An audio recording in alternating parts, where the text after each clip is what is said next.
Hello everyone, welcome to my YouTube channel and welcome to this new tutorial video here. And in this video I'm going to show you how to fix Windows cannot access a specific device path or file. Here I'm going to show you how to fix this problem easily.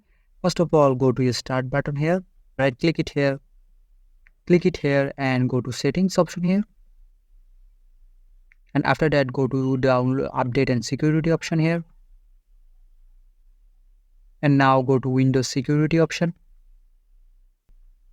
And here you can see apps and browser control option, click that option. And now here you can see reputation based protection setting, click it and scroll down a little bit and make sure this box is unchecked. Block application, if this one is checked, just uncheck it and restart your PC and your problem will be fixed. So this is the video. I hope this is a helpful video for you, and if this video does help you, please consider subscribing to this channel, and I will see you guys in the next video.